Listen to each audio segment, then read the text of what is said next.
Hi hello welcome to ivy entertainments. ఆ దర్శకుడు నన్ను అవమానించడంతో తీవ్ర మనోవేదనకు గురయ్యాను అని బాధపడ్డ నాని దసరా సినిమాతో ఈ నెల 30వ తారీఖున ప్రేక్షకుల ముందరికి రాబోతున్నారు నాని. ఇది పాన్ ఇండియా రేంజ్ లో రిలీజ్ కావడంతో ప్రమోషన్స్ కూడా అదే రేంజ్ లో ఉన్నాయి. నార్త్ లో ప్రమోషన్స్ కార్యక్రమాలతో బిజీగా ఉన్నారు దసరా టీం. ఒక జాతీయ మీడియా సంస్థకు ఇచ్చిన ఇంటర్వ్యూలో నాని ఆసక్తికర విషయాలు వెల్లడించారు. తన కెరీర్ ఆరంభంలో ముఖ్యంగా క్లాప్ అసిస్టెంట్ గా ఉన్న సమయంలో ఎన్నో అవమానాలు ఎదుర్కొన్నాను అని చెప్పుకొచ్చారు. ఎలాంటి బ్యాక్గ్రౌండ్ లేకుండా ఇండస్ట్రీలో అడుగుపెట్టిన సమయంలో చాలా కష్టంగా అనిపించింది. అసలు నిలబడగలనా లేదా అని ఎన్నో రోజులు భయపడ్డాను. కెరీర్ ఆరంభంలో నేను క్లాప్ అసిస్టెంట్ గా చేశాను. క్లాప్ అసిస్టెంట్ గా ఉన్న వ్యక్తితో అన్ని పనులు చేయించుకోవచ్చు అనుకుంటారు. ఎన్నో అవమానాలు దిగమింగి కొనసాగాల్సి వస్తుంది. సెట్ లో క్లాప్ అసిస్టెంట్ ఉంటే ఎన్నో అవమానాలు ఎదుర్కోవాల్సి వస్తుంది. ఒక దర్శకుడు సెట్ లో నన్ను అందరి ముందు అవమానించాడు. జీవితంలో దర్శకుడివి కాలేవు అంటూ నన్ను తిట్టాడు. ఆ మాటకు నేను చాలా బాధపడ్డాను. చాలా రోజుల పాటు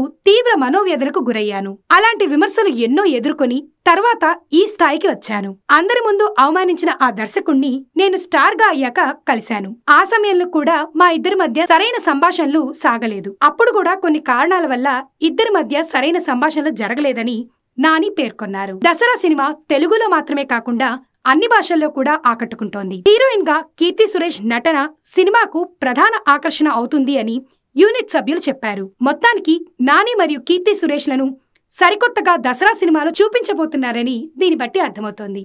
ఇటువంటి మరెన్నో అప్డేట్స్ కోసం please like, share, comment and subscribe to ivy entertainments.